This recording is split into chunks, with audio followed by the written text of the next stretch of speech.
ನಮ್ಮ ಬೆಂಗಳೂರಿಗೆ ಮತ್ತೆ ಸ್ವಾಗತ. ಬಿಬಿಎಂಪಿ ಕಳೆದ 20 ವರ್ಷಗಳ ಹಿಂದೆ 40 ಲಕ್ಷ ಖರ್ಚು ಮಾಡಿ ಸುಸಜ್ಜಿತವಾದ ಡಾಕ್ಟರ್ ಅಂಬೇಡ್ಕರ್ ಸಮುದಾಯ ಭವನ ಮತ್ತು 8 ಮಳಿಗೆಗಳನ್ನು ನಿರ್ಮಾಣ ಮಾಡಿತ್ತು.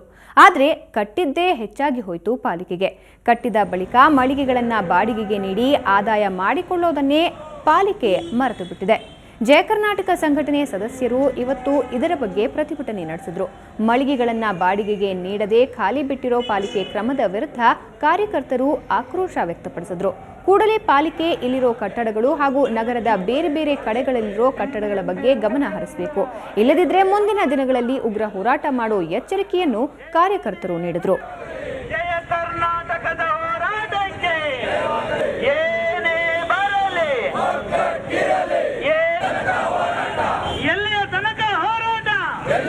ಯಾತಕ್ಕಾಗಿ ಹೋರಾಟ, ಯಾತಕ್ಕಾಗಿ ಹೋರಾಟ, ದಿವಾಳಿತನಕ್ಕೆ ಹೇಳಿದಿದ್ದಾರ ಕಾಗಿ ಹೋರಾಟ, ಯಾತಕ್ಕಾಗಿ ಬರಲೇಬೇಕು, ಬರಲೇಬೇಕು. ಕೊಟ್ಟು ಬಾಡಿಗೆಗೆ ಕೊಟ್ಟು ಗಳಿಗೆ ಹೇಳಿದಿಕ್ಕಾರ ಬೇಕೆ ಅಂಬೇಡ್ಕರ್ ಸಮುದಾಯ ಭವನವನ್ನು. ವಾರ್ಡ್ ನಂಬರ್ 58 ದೀಪಾಂಜನಗರ ವಿಭಾಗದಲ್ಲಿ ಈಗಾಗಲೇ 20 ವರ್ಷದ ಹಿಂದೆ ಅಂಬೇಡ್ಕರ್ ಸಮುದಾಯ ಭವನ ಅಂತ BBMPಯಿಂದ ಕಟ್ಟಿದ್ದಾರೆ. 20 ವರ್ಷ ಕಳೆದರೂ ಸಹ ಇಲ್ಲಿವರೆಗೂ ಯಾವುದೇ ರೀತಿಯಾದ ಬಾಡಿಗೆ ಬರುವ ರೀತಿಯಲ್ಲಿ ಅವರು ವ್ಯವಸ್ಥೆಯನ್ನು BBMPಯವರು ಮಾಡಿಲ್ಲ. ಮತ್ತು ಅದಕ್ಕೆ ಹೊಂದಿಕೊಂಡಿರೋ ರೀತಿಯಲ್ಲಿ ಇದುವರೆಗೆ ಸರ್ಕಾರಿ ಶಾಲೆಗಳಲ್ಲಿ ಮಕ್ಕಳಿಂದಲೇ ಕೊಠಡಿ ಶೌಚಾಲಯ ಸ್ವಚ್ಛಗೊಳಿಸೋದರ ಬಗ್ಗೆ ಕೇಳಿದ್ರಿ. ಇದೀಗ ಬೆಂಗಳೂರಿನ ಬಿಬಿಎಂಪಿ ಶಾಲೆಯಲ್ಲಿ ಮಕ್ಕಳಿಂದಲೇ ಪುಸ್ತಕಗಳ ಬಂಡಲ್ಗಳನ್ನು ಹೊರಿಸಿದ ಘಟನೆ ನಡೆದಿದೆ. ಎಲ್ಲಿ ಏನು ಅನ್ನೋದ್ರ ಬಗ್ಗೆ ಇಲ್ಲಿದೆ ಡೀಟೇಲ್ಸ್.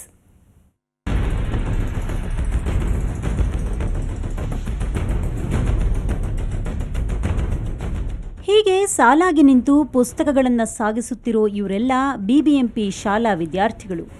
ಅಂದಹಾಗೆ ಮಕ್ಕಳಿಂದಲೇ ದುಡಿಸಿಕೊಳ್ಳುತ್ತಿರುವುದು ಮಲ್ಲೇಶ್ವರಂ ಬಿಬಿಎಂಪಿ ಬಾಲಕರ ಪ್ರೌಢಶಾಲೆ.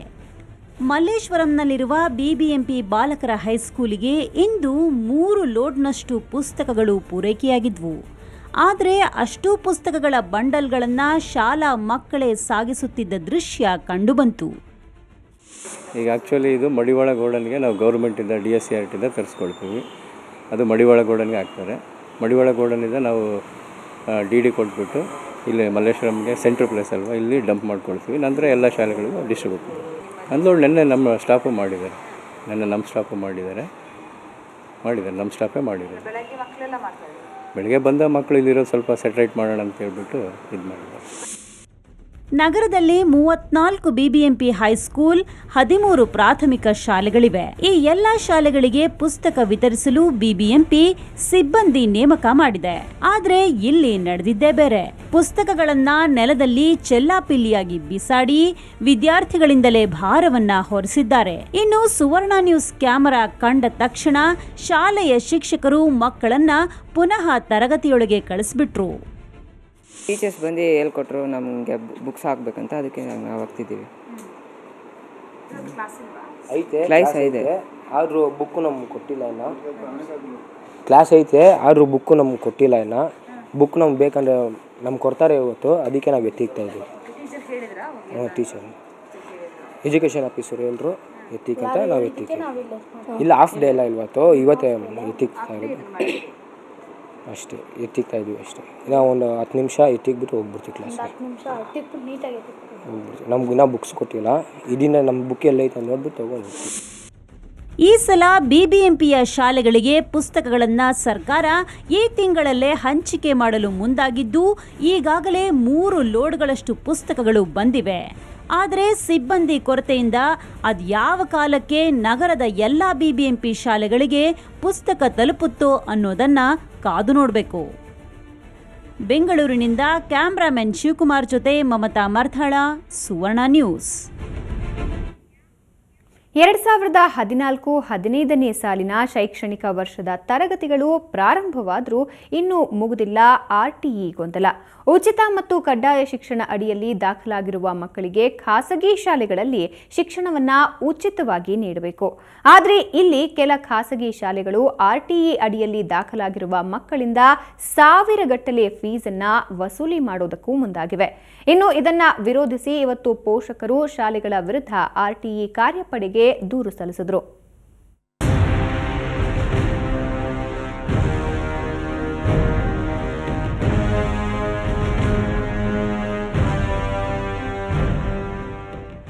ಹೀಗೆ ತಮ್ಮ ನೋವನ್ನ ಹೇಳಿಕೊಳ್ತಾ ಇರೋರು ಆರ್ಟಿಇ ಅಡಿಯಲ್ಲಿ ಉಚಿತ ಸೀಟುಗಳನ್ನು ಪಡೆದುಕೊಂಡಿರುವ ಮಕ್ಕಳ ಪೋಷಕರು. ಕಳೆದ ವರ್ಷ ಉಚಿತ ಮತ್ತು ಕಡ್ಡಾಯ ಶಿಕ್ಷಣದ ಅಡಿಯಲ್ಲಿ ಯಲಹಂಕದಲ್ಲಿರುವ ನವೋದಯ ಕಿಶೋರ್ ಕೇಂದ್ರ ಶಾಲೆ, ಶ್ರೀನಗರದ ವಿನಾಯಕ ವಿದ್ಯಾಸಂಸ್ಥೆ ಹಾಗೂ ವಾಸುದೇವ ಶಾಲೆಗಳಲ್ಲಿ ತಮ್ಮ ಮಕ್ಕಳನ್ನ ಸೇರಿಸಿದ್ರು. ಆದರೆ ಇದೀಗ ಹೆಚ್ಚುವರಿಯಾಗಿ ಪಠ್ಯೇತರ ಚಟುವಟಿಕೆಗೆ ಅಂತ ಹೆಚ್ಚುವರಿ ಫೀಸ್ ಕಟ್ಟುವಂತೆ ಶಾಲಾ ಮುಖ್ಯಸ್ಥರು ಬೇಡಿಕೆ ಇಟ್ಟಿದ್ದಾರೆ. ಆದರೆ ಆ ಫೀಸನ್ನ ಕಟ್ಟಲು ಸಾಧ್ಯವಾಗದೆ ಪೋಷಕರು ಆರ್ಟಿಇ ಕಾರ್ಯಪಡೆಗೆ ದೂರು ಸಲ್ಲಿಸಿದ್ದಾರೆ. 10,150 ರೂಪಾಯಿ ಅಂದರು.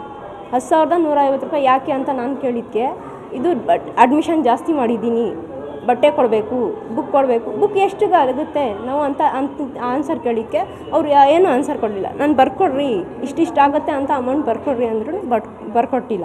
ಕಾಯ್ದೆ ಅಡಿಯಲ್ಲಿ ಕಳೆದ ಬಾರಿ ದಾಖಲಾತಿ ಮಾಡಿಸಿದ್ದೇನೆ. ಕಳೆದ ಬಾರಿ ನನಗೆ ಪಠ್ಯಪುಸ್ತಕ ಇನ್ನಿತರ ಚಟುವಟಿಕೆ ಅಂತ 6,150 ರೂಪಾಯಿ ಕಲೆಕ್ಟ್ ಮಾಡಿದ್ದಾರೆ. ಆ ಬಿಲ್ ಒಂದು ಬಟ್ಟೆ ಅಂಗಡಿಯಲ್ಲಿ ಕೊಡೋವಂಥ ಏನು ಸೀಲು ಸೈನ್ ಈ ಥರ ಏನು ಇಲ್ಲಿ ದಾಖಲೆ ಇಲ್ದಂಗೆ ಬಿಲ್ ಕೊಟ್ಟಿದ್ದಾರೆ. ನಾವು ಕಳೆದ ವರ್ಷ ಏನು ಒಂದು ಸಾರಿ ತೊಗೋಬೋದಂತ ಸುಮ್ಮನೆ ಇದ್ದೀವಿ ಸರ್. ಅದನ್ನು ಕಳೆದ ವರ್ಷ ನಾನು ಈ ಕ್ಷೇತ್ರ ಶಿಕ್ಷಣಾಧಿಕಾರಿಗಳು ಯಲಹಂಕ ವಲಯ ದುಡ್ಡು ಕೇಳ್ತಾ ಇದ್ದಾರೆ ಅಂತ ಸಾಕಷ್ಟು ಬಾರಿ ಮನವಿ ಕೊಟ್ಟರು ಯಾವುದೇ ರೀತಿ ಕಳೆದ ಬಾರಿ ಶಿಕ್ಷಣ ಶಿಕ್ಷಣಾಧಿಕಾರಿಗಳು ಕ್ರಮ ತಗೊಂಡಿಲ್ಲ. ಇಂತಹ ಶಾಲೆಗಳ ವಿರುದ್ಧ ಬಿಇಒ ಹಾಗೂ ಸಾರ್ವಜನಿಕ ಶಿಕ್ಷಣ ಇಲಾಖೆ ಆಯುಕ್ತರಿಗೂ ಕೂಡ ದೂರು ನೀಡಲಾಗಿದೆ ಅಂತಾರೆ ಆರ್ಟಿಇ ಕಾರ್ಯಪಡೆ ಮುಖ್ಯಸ್ಥರು. ಆದರೆ ಈಗ ಬಂದಿರತಕ್ಕಂಥ ಪೋಷಕರು ಹೇಳ್ತಾ ಇರೋದೇನಪ್ಪ ಅಂತ ಹೇಳಿದ್ರೆ, ಅವರಿಗೆ ರಾತ್ರಿ ಫೋನ್ ಮಾಡ್ತಾರೆ, ಯಾರೋ ಪ್ರಿನ್ಸಿಪಾಲು ನಮಗೆ ದುಡ್ಡು ತಂದು ಕೊಡಿ ಅಂತ. ಆಮೇಲೆ ಬೇರೆಯವ್ರ ಕೈಯಲ್ಲಿ ಮಾತಾಡಿಸ್ತಾರೆ. ಅವರು ಸ್ಕೂಲ್ ಪ್ರಿನ್ಸಿಪಾಲ್ ನೇರವಾಗಿ ಪೇರೆಂಟ್ಸ್ ಹತ್ರ ಮಾತಾಡ್ತಿಲ್ಲ, ಬೇರೆ ಮ್ಯಾನೇಜರ್ ಹತ್ರ ಅವ್ರ ಹತ್ರ ದುಡ್ಡು ತೊಗೊಳ್ಳಿ ಅಂತ. ಸೊ ಪೋಷಕರು ಒಂಥರ ಹೆದರ್ಕೊಂಡಿದ್ದಾರೆ. ಯಾಕೆಂತೇಳಿದ್ರೆ 10,000 15,000 ಎಲ್ಲ ಕೇಳೋರು ಅವರೆಲ್ಲ ತರಕ್ಕೆ ಹೋಗಬೇಕು. ನಾವು ಆ ಕಂಪ್ಲೇಂಟ್ನ ಪ್ರತಿದಿನ ನಾನು ಕಳಿಸ್ತಾ ಇದ್ದೀನಿ. ಚೈಲ್ಡ್ ರೈಟ್ಸ್ ಕಮಿಷನಿಂದ ನನಗೆ ರಿಪ್ಲೈ ಬಂದಿದೆ ಹೊರತು ಇದು ಎಜುಕೇಷನ್ ಡಿಪಾರ್ಟ್ಮೆಂಟಿಂದ ಒಂದೇ ಒಂದು ರಿಪ್ಲೈ ಕೂಡ ಬಂದಿಲ್ಲ. ಒಟ್ನಲ್ಲಿ ಉಚಿತ ಮತ್ತು ಕಡ್ಡಾಯ ಶಿಕ್ಷಣ ಹಕ್ಕನ್ನ ಸರ್ಕಾರ ಜಾರಿಗೆ ತಂದಿದ್ರೂ ಅದು ಯಾವುದೇ ಪ್ರಯೋಜನವಾಗ್ತಾ ಇಲ್ಲ. ಯಾಕಂದ್ರೆ ಆರ್ಟಿಇ ಅಡಿಯಲ್ಲಿ ದಾಖಲಾದ ಮಕ್ಕಳಿಂದ ಹೆಚ್ಚುವರಿ ಫೀಸ್ ವಸೂಲಿ ಮಾಡ್ತಿದ್ದಾರೆ. ಹೀಗೆ ನಿತ್ಯ ಆರ್ಟಿಇ ಕಾರ್ಯಪಡೆಗೆ 10ರಿಂದ 15 ದೂರುಗಳು ಖಾಸಗಿ ಶಾಲೆಗಳ ವಿರುದ್ಧ ದಾಖಲಾಗ್ತಾ ಇವೆ. ಆದರೆ ಇದಕ್ಕೆ ಸಂಬಂಧಿಸಿದ ಅಧಿಕಾರಿಗಳು ಮಾತ್ರ ಈ ಬಗ್ಗೆ ತಲೆಕೆಡಿಸಿಕೊಂಡಂತೆ ಕಾಣ್ತಾ ಇಲ್ಲ. ಬೆಂಗಳೂರಿಂದ ಕ್ಯಾಮರಾಮನ್ ವಿನೋದ್ ಜೊತೆ ನಂದೀಶ್ ಮಲ್ಲೇನಹಳ್ಳಿ, ಸುವರ್ಣ ನ್ಯೂಸ್. ಖ್ಯಾತ ಹರಿಕಥಾ ರತ್ನಾಕರ ಶ್ರೀ ಗೋಪಿನಾಥ ದಾಸರ 100ನೇ ಜನ್ಮ ಶತಮಾನೋತ್ಸವ ಕಾರ್ಯಕ್ರಮವನ್ನು ನಗರದ ಸೆಂಟ್ರಲ್ ಕಾಲೇಜಿನ ಜ್ಞಾನಜ್ಯೋತಿ ಸಭಾಂಗಣದಲ್ಲಿ ಹಮ್ಮಿಕೊಳ್ಳಲಾಗಿತ್ತು. ಕಲಾ ಪೋಷಕರು ಹಾಗೂ ಮ್ಯಾನೇಜಿಂಗ್ ಡೈರೆಕ್ಟರ್ ಆದ ಶ್ರೀ ಹರಿಕೋಡೆ, ಡಾಕ್ಟರ್ ಚಂದ್ರಶೇಖರ ಕಂಬಾರ ಸೇರಿದಂತೆ ಹಲವರು ಕಾರ್ಯಕ್ರಮದಲ್ಲಿ ಉಪಸ್ಥಿತರಿದ್ದರು. ಕಾರ್ಯಕ್ರಮದಲ್ಲಿ ಪ್ರಭಾತ ಕಲಾವಿದರು ನೀಡಿದ ನೃತ್ಯ ಪ್ರದರ್ಶನ ಮನಮೋಹಕವಾಗಿತ್ತು.